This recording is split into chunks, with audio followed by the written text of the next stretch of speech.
तो फ्रेंड्स, कैसे उम्मीद करता हूं कि आप लोग बहुत अच्छे होंगे और अपना ख्याल बहुत अच्छे से रख रहे होंगे। दोस्तों, इस समय आप देख रहे हैं कि ओमिक्रॉन वेरिएंट का जो खतरा है वो एक बार फिर से बढ़ता हुआ नज़र आ रहा है। यानी कि कोरोना का आप ये कह सकते हैं कि जो साया है वो एक बार फिर से मंडराता हुआ दिख रहा है।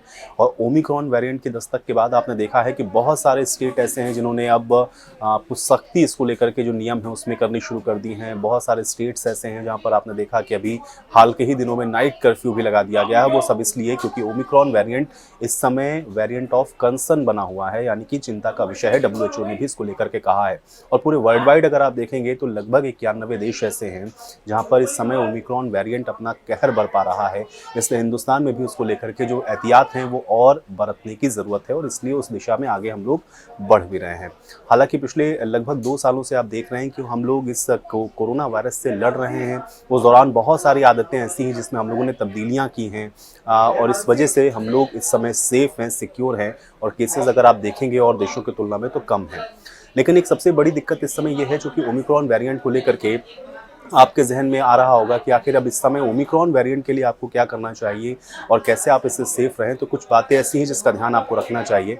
हालांकि जैसा कि मैंने पहले भी कहा कि पिछले 2 साल से चूंकि हम लोग इस बीमारी से जूझ रहे हैं, हमारे आसपास का एनवायरनमेंट वैसा है, इसलिए बहुत सारी चीज़ें ऐसी हैं जो हमको कोरोना के बारे में पता है। लेकिन फिर भी एक बार फिर से मैं आपको रिमाइंड करा देता हूँ कि जो सबसे इंपॉर्टेंट चीज़ है, अगर आप कोरोना वायरस के इस वायरस से आप बचना चाहते हैं तो वो है आपका इम्यून सिस्टम। वो बिल्कुल मजबूत होना चाहिए। और इम्यून सिस्टम मजबूत करने के लिए आपको 3-4 बेसिक चीज़ें ऐसी क्या है जो आपकी बॉडी के रिक्वायरमेंट हैं, वो आज मैं आपको इस वीडियो में बताता हूँ। दोस्तों, सबसे पहली चीज़ ये है कि आपकी बॉडी के अंदर विटामिन डी की बिल्कुल भी कमी नहीं होनी चाहिए। ये बहुत ज़रूरी है कि विटामिन डी आपकी बॉडी के अंदर प्रचुर मात्रा में हो, क्योंकि ये किसी भी तरह के इन्फेक्शंस को रोकने में बहुत अहम अपना जो रोल है वो प्ले करता है।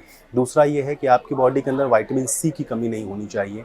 इसलिए विटामिन सी से भरपूर जितने भी फूड हैं, जो इंग्रेडिएंट्स हैं, उसको इंटेक करें, उसको ज़्यादा करना शुरू कर दें ताकि आप इस वायरस से बच सकें।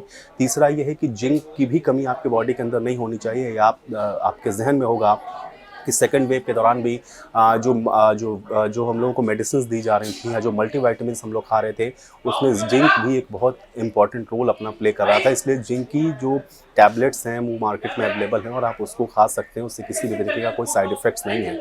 एक तो विटामिन डी, दूसरा आपका विटामिन सी और जिंक, इन 3 चीज़ों का ध्यान आप रखें ताकि आप कोरोना वायरस के संक्रमण से बच सकें।